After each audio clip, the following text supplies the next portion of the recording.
ಮಂಗಳವಾರ ಜುಮ್ತೆ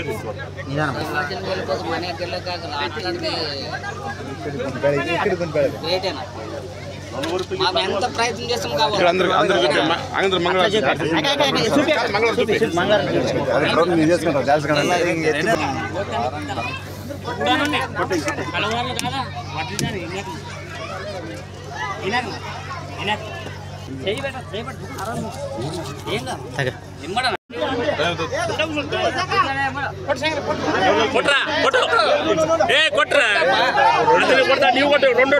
ಕೊನೆಗೆ ನಿಂತಿರಿ ಮುಂದಕ್ಕೆ ಹೋಗಿ ಮತ್ತೆ ಬಸ್ ಸೂರ್ಯ ಇಲ್ಲ ಆಗ್ಯದ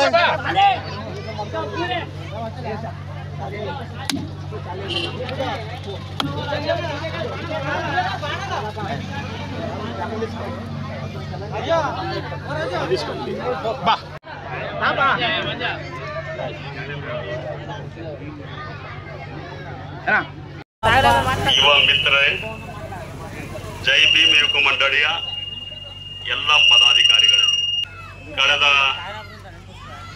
45 ವರ್ಷಗಳ ಕೆಳಗಡೆ ಜೈ ಭೀಮ್ ಯುವಕ ಮಂಡಳಿಯನ್ನ ಹೊಸೂರಿನಲ್ಲಿ ಪ್ರಾರಂಭ ಮಾಡಿ ಮೊಟ್ಟ ಮೊದಲನೇದಾಗಿ ಭಾರತ ದೇಶಕ್ಕೆ ಸಂವಿಧಾನವನ್ನು ಬರೆದಿರ್ತಕ್ಕಂಥ ಡಾಕ್ಟರ್ ಬಾಬಾ ಸಾಹೇಬ್ ಅಂಬೇಡ್ಕರ್ ಅವರ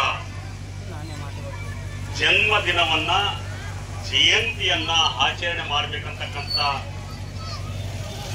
ಯುವಕರೆಲ್ಲ ಸೇರಿ ಹಲವಾರು ಸಭೆಗಳನ್ನು ಮಾಡಿದ್ರು. ಯಾಕೆ ಅಂಬೇಡ್ಕರ್ ಜಯಂತಿ ಆಚರಣೆ ಮಾಡಬೇಕು ಅಂತಕ್ಕಂಥದ್ದು ಬಹಳ ಮುಖ್ಯವಾಗಿ. ಯಾರು ಅಂಬೇಡ್ಕರ್? ಅವರು ನಮಗಾಗಿ ಏನು ಕೊಟ್ಟಿರ್ತಕ್ಕಂಥದ್ದು? ಅವರು ನಾವು ಪ್ರತಿ ವರ್ಷ 45 ವರ್ಷಗಳಿಂದ ನೆನೆಸ್ತಾನೆ ಬರ್ತೀವಿ, ಅವರ ಜಯಂತಿನ ಮಾಡ್ತಾನೆ ಬರ್ತೀವಿ. ಆಗಿನ ಕಳೆದ ಒಂದು 15 ವರ್ಷಗಳ ಹಿಂದೆ ಈ ಜಯಂತಿಯನ್ನ ನಮ್ಮ ಜನಾಂಗದ ಸ್ವಾಭಿಮಾನದ ಸಂಕೇತವಾಗಿ, ನಮ್ಮ ಜನಾಂಗದ ವಿಮೋಚನೆಗಾಗಿ, ನಮ್ಮ ಜನಾಂಗದ ಬದಲಾವಣೆಗಾಗಿ, ನಮ್ಮ ಜನಾಂಗ ಅಸ್ಪೃಶ್ಯತೆಯನ್ನ ಎತ್ತಿ ನಿಲ್ಲುವುದಕ್ಕಾಗಿ, ನಾವು ಕೂಡ ಈ ದೇಶದಲ್ಲಿ ಸರಿಸಮಾನರು, ನಾವು ಕೂಡ ಮನುಷ್ಯರು ಅಂತ ಹೇಳಲಿಕ್ಕೆ ಈ ಒಂದು ಜಯಂತಿಯನ್ನು ನಾವು ಮಾಡ್ತಾ ಇದ್ದೀವಿ.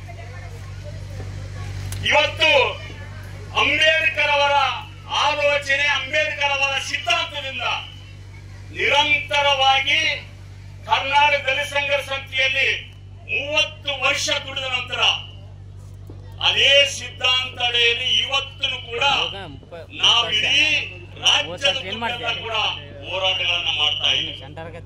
ಈ ನಿಟ್ಟಿನಲ್ಲಿ ಏನು ಇವತ್ತು ಅಂಬೇಡ್ಕರ್ ಅವರ ಜಯಂತಿಯನ್ನ ನಿರಂತರವಾಗಿ ನಮ್ಮ ಮಕ್ಕಳು, ನಮ್ಮ ಯುವಕರು ಮಾದಿಗ ಅಂತ ಬರ್ಸ್ಬೇಕು.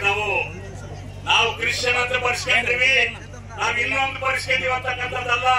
ನಮ್ಮ ನಿಜವಾದ ಜಾತಿ ಯಾವುದಿದೆ ಆ ಜಾತಿಯನ್ನ ನಾವು ಬರ್ಸಲೇಬೇಕಾಗಿದೆ. ಮುಂದಿನ ಪೀಳಿಗೆಗೆ, ಮುಂದಿನ ಮಕ್ಕಳಿಗೆ, ಮುಂದಿನ ನಮ್ಮ ಮೊಮ್ಮಕ್ಕಳಿಗೆ ವಿದ್ಯೆ, ಉದ್ಯೋಗ, ರಾಜಕೀಯ ಶಕ್ತಿಯನ್ನ ಕೊಡತಕ್ಕಂಥದ್ದು ಈ ಕಾರಣಕ್ಕಾಗಿ. ಈ ನಿಟ್ಟಿನಲ್ಲಿ ನಾನು ಒಂದನ್ನು ಮನವಿ ಮಾಡಿಕೊಳ್ತೀನಿ, ನಮ್ಮಲ್ಲಿ ಶಿಕ್ಷಣಕ್ಕೆ ಬಹಳ ಕಡಿಮೆ ಒತ್ತನ್ನು ಕೊಡ್ತಾ ಇದ್ದೀವಿ. ನಾವು ನಮ್ಮ ಮಕ್ಕಳನ್ನ ಉದ್ಯೋಗದ ಕಡೆ ತೆಗೆದುಕೊಂಡು ಹೋಗ್ಬೇಕಂದ್ರೆ ನಮ್ಮ ಮಕ್ಕಳನ್ನ ಹೆಚ್ಚಿನ ರೀತಿಯಲ್ಲಿ ಶಿಕ್ಷಣ ಕೊಡಬೇಕು. ಒಂದು ದಿನ ನಾವು ಕುಡಿಲಿಲ್ಲ ಪರವಾಗಿಲ್ಲ, ಒಂದು ದಿನ ನಾವು ಉಪವಾಸ ಇದ್ರೂ ಪರವಾಗಿಲ್ಲ. ಈಗಲಿಂದ ನಮ್ಮ ಮಕ್ಕಳನ್ನ ಓದುವ ಕಡೆ ಶಾಲೆಗಳಿಗೆ, ಇಂಗ್ಲಿಷ್ ಮೀಡಿಯಂ ಶಾಲೆಗಳಿಗೆ ಹಚ್ಚಿರಿ. ಯಾವ ಶಾಲೆಯಲ್ಲಿ ನಿಮ್ಗೆ ಅಡ್ಮಿಷನ್ ಕೊಡಂಗಿಲ್ಲ, ನನಗೆ ಆ ಶಾಲೆಯಲ್ಲಿ ನಾನು ಅಡ್ಮಿಷನ್ ಮಾಡಿಸ್ತೇನೆ. ಇಲ್ಲಿ ನಿರಂತರ ಮಾಡ್ತಾ ಇದೀವಿ. ಯಾಕಂತ ಹೇಳಿದ್ರೆ ನಮ್ಮ ಮಕ್ಕಳು ಆಂಗ್ಲ ಮಾಧ್ಯಮದಲ್ಲಿ ಓದಬೇಕು, ನಮ್ಮ ಮಕ್ಕಳು ಇಂಜಿನಿಯರ್ಗಳಾಗಬೇಕು, ಡಾಕ್ಟರ್ಗಳಾಗಬೇಕು, ಇನ್ಸ್ಪೆಕ್ಟರ್ಗಳಾಗಬೇಕು, ಅಧಿಕಾರಿಗಳಾಗಬೇಕು. ಅದನ್ನು ಬಿಟ್ಟು ಬೇರೆ ರೀತಿಯಲ್ಲಿ ಅದೇ ಪಾಲಿಸ್ ಬಂಡೆ, ನಮ್ಮಪ್ಪ ಪಾಲಿಸ್ ಬಂಡೆ ಟಕ ಟಕ ಟಕ ಓಡಿದ, ನಾನು ಮಗ ಟಕ ಟಕ ಪಾಲಿಸ್ ಬಂಡೆ ಓಡಿದಂತಂದ್ರೆ ಇನ್ನು ಮುಂದೆ ನಡೆಯಂಗಿಲ್ಲ. ಮೀಸಲಾತ ಆದ ನಂತರ ನಮ್ಮ ಮಕ್ಕಳಿಗೆ ಉದ್ಯೋಗ ಸಿಗ್ತದ, ಅನುಕೂಲಗಳು ಬರ್ತಾವ. ಅನುಕೂಲಗಳು ಬಂದ್ರೆ ನಾವು ಓದ್ಬೇಕು, ಚೆನ್ನಾಗಿ ಓದ್ಬೇಕು.